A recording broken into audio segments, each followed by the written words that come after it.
success on your fingertip. നിങ്ങൾ സൂര്യനെ പോലെ തിളങ്ങണമെങ്കിൽ ആദ്യം സൂര്യനെ പോലെ എരിയണം. Today we will discuss about 21st April 2020 current affairs. Today is the importance of 21st April. First one is Civil Service Day. Second one is World Creativity and Innovation Day. Third one is First Battle of Panipat. The first one is Civil Service Day celebrated the civil servant in order to rededicate themselves to the cause of citizens. On this day, the civil servant renew their commitment to public service and excellence in work. The Civil Service Day celebrated all the civil servants who dedicated their lives to the cause of citizen. It aims to renew the commitment to public service and excellence in work. This is an aim for Civil Service Day. The event for Civil Service Day. The Prime Minister Award for Excellence in Public Administration will be awarded to the district and implementing units for implementing of priority program and innovation categories. These awards are presently every year. The day connect the civil servant with each other and learn the good practice being implemented across the nation in the field of public grievance. The history of Civil Service Day. The Civil Service Day is celebrated to commemorate the day when the first Home Minister of Independent India, Sardar Vallabhbhai Patel, addressed the professionals of administrative service officers in 1947 at Metcalfe House, Delhi. In his address, he refers to civil servant as the steel frame of India. The day was first celebrated on 21st April 2006 in Vigyan Bhavan, New Delhi.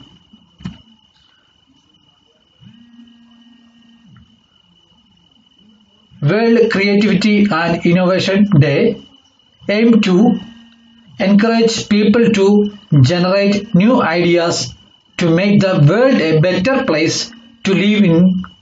The day aims to inspire people to live a more creative life. The history of World Creativity and Innovation Day. World Creativity and Innovation Day was first initiated on 21st May 2001 in Toronto, Canada. The day was founded by the Canadian Mercy Sehgal in 1977. She was studying creativity at the International Center for Studies in Creativity. She initiated the day after seeing the headline Canada in Creativity Crisis appeared in the National Post. The first Creativity and Innovation Day was observed in April 2002. The day encouraged the people to let go of their creativity. In the year 2006, the World Creativity and Innovation Day were celebrated for a week that started with Leonardo da Vinci birthday, 5th April. Leonardo da Vinci demonstrated creativity as both arts and sciences. Also, the United Nations designated 21st April as World Creativity and Innovation Day to raise the awareness of the role of creativity and innovation in all aspects of human development.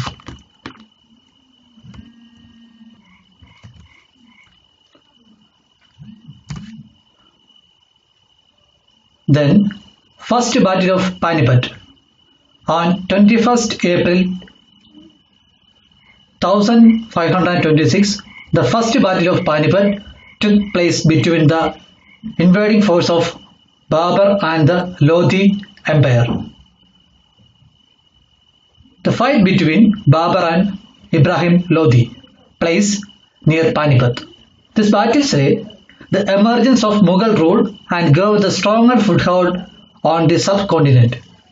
According to the legend, it was the earliest battles in which gunpowder, firearms and field artillery were used. Next, Kapil Dev Tripathi appointed as Secretary to President of India. The Kapil Dev Tripathi was appointed as a Secretary to President Ramnath Kovind on 20th April. His appointment was approved by the Appointments Committee of Union Cabinet headed by the Prime Minister Narendra Modi. His appointment is on a contract basis. He has been appointed for the term co-terminus with the tenure of President of India. The appointment of Tripathi came nearly 2 months after the Mr. Kothari, a 1978 batch retired IAS officer of Haryana cadre, was selected as the next Central Vigilance Commission. However, the government has not notified the appointment as finding his successor took time. Kapil Dev Tripathi. Kapil Dev Tripathi is a 1980 batch IAS retired officer of Assam Meghalaya cadre. He was currently serving the chairman of Public Enterprises Selection Board PESB. Next, recently news in Lifeline Udan fight are being operated by MOCA to transport essential medicine cargo to remote parts of the country to support India's war against COVID-19. Air India operated 2 flights between Mumbai to Frankfurt and Mumbai to London last week under the Krishi Udan program, carrying seasonal fruits and vegetables from Mumbai and returning with general cargo. This is the news in today. In our examination point of view, we identify 2 important words. One is Lifeline Udan and Udan. First, to discuss about Lifeline Udan scheme. Lifeline Udan is a scheme that is run by the Ministry of Civil Aviation to help transport essential goods with the help of aircraft of the Indian Air Force and Air India among the others. The carriers involved the Lifeline Udan operates include Air India, Alliance Air, Indian Air Force and Pawan Hans. Support is being provided by the Airport Authority of India, AICLAS and AI Airport Service, PPP Airport and private ground handling entities. The flights are being coordinated by the control room set up the Ministry of Civil Aviation under the direct supervision of the Ministry of Civil Aviation leadership. The Lifeline Udan cargo includes COVID-19 related reagent, enzyme, medicine equipment, testing kit, personal protective equipment, mask, gloves, and other accessories required by personnel engaged in fighting the virus across the country. Next, UDAN. UDAN is a regional connectivity scheme spearheaded by the Government of India. The full form of UDAN is Yudh Desh Ka Aam Nagarik and aim to develop smaller region airport to allow common citizens easier across the aviation services. The scheme is a part of National Civil Aviation Policy NCAP and is funded jointly by the Government of India and the state governments. The scheme duration is for 10 years. Airlines participating in UDAN are selected through a competitive bidding process. The central government will provide the following. First one, subsidy to cover value gap funding for participating airlines. Second one is concessional GST on ticket book using the scheme.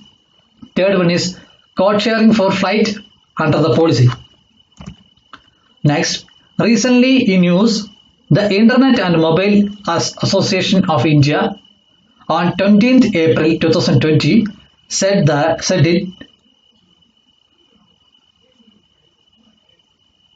it had recorded to government to open up e-commerce service, adding the online versus offline debate is an incorrect portrayal of the ground reality, as lack of sellers from the physical market also sold online.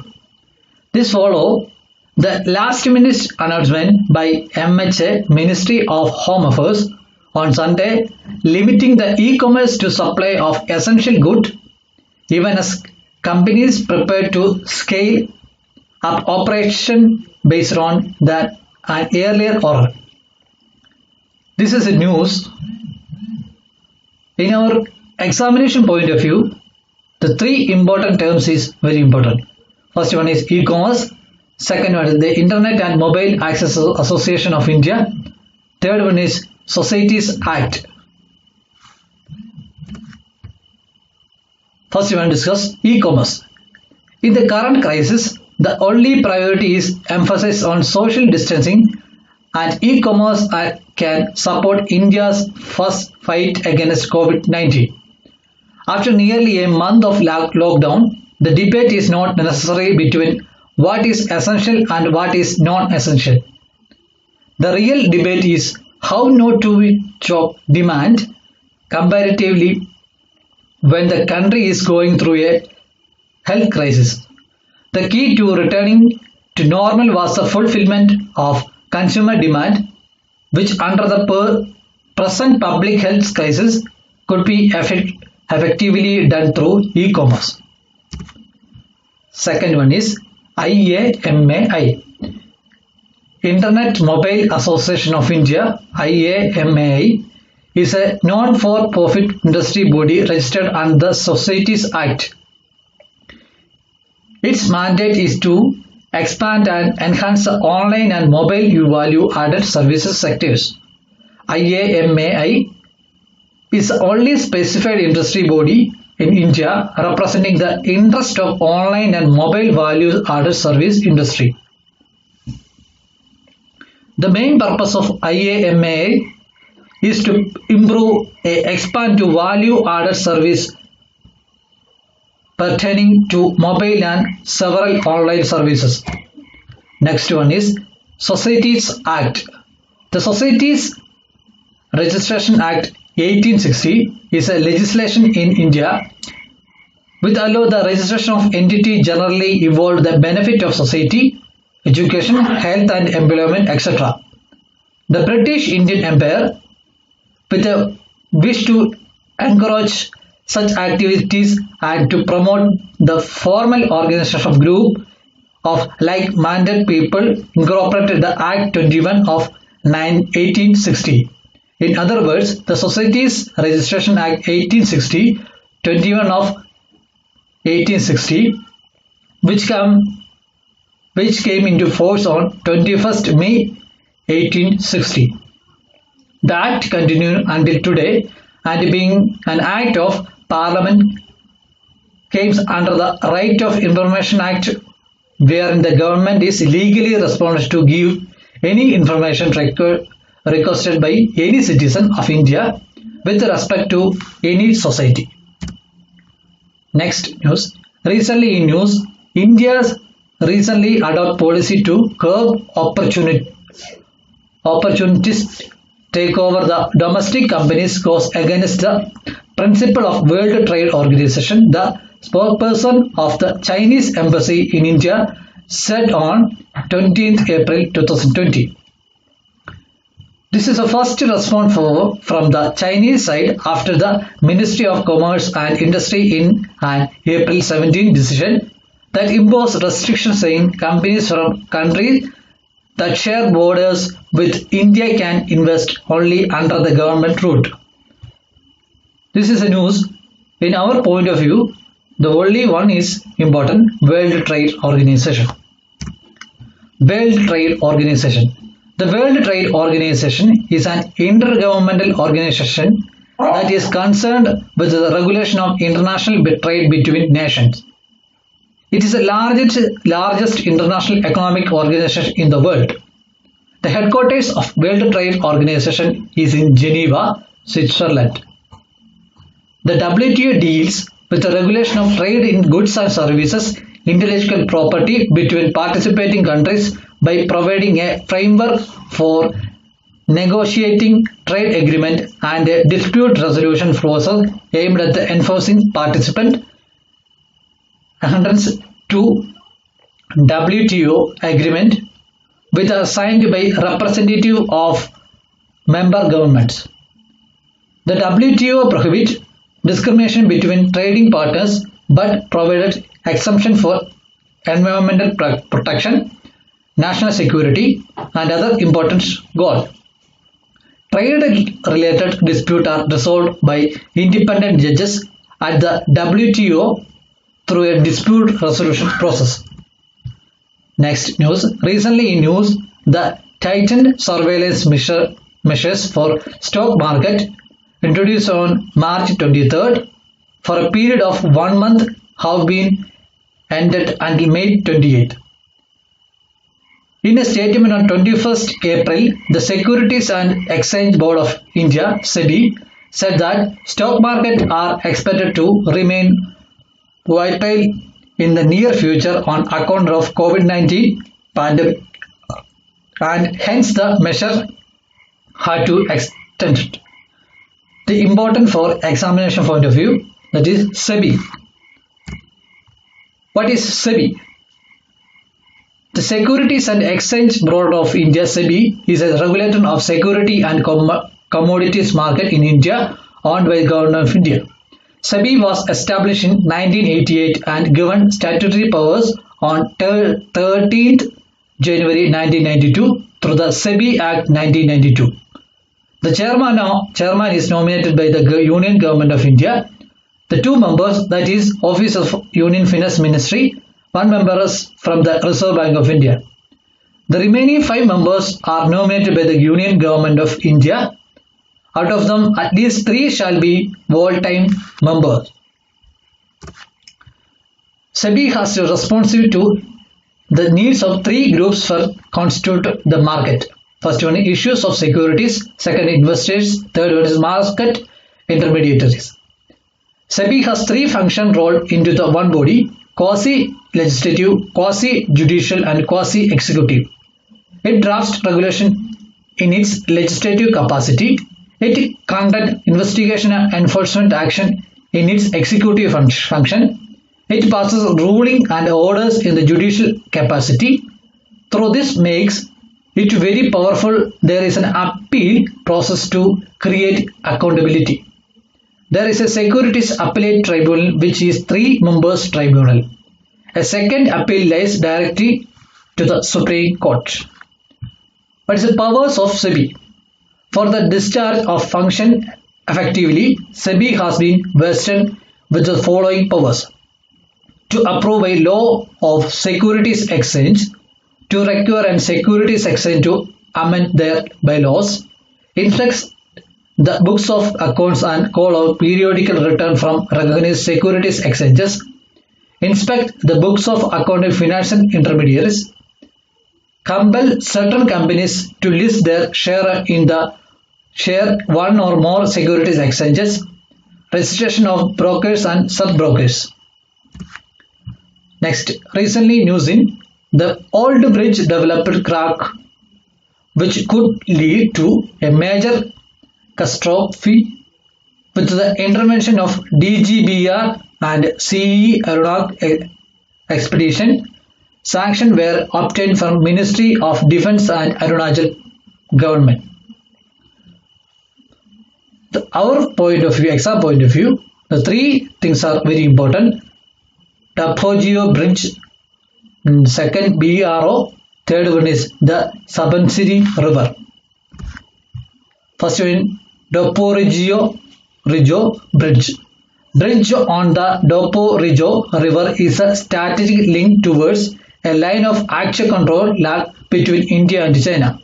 All supplies, ration, construction material and medicine pass on this bridge. The old bridge developed crack which could lead to be major catastrophe.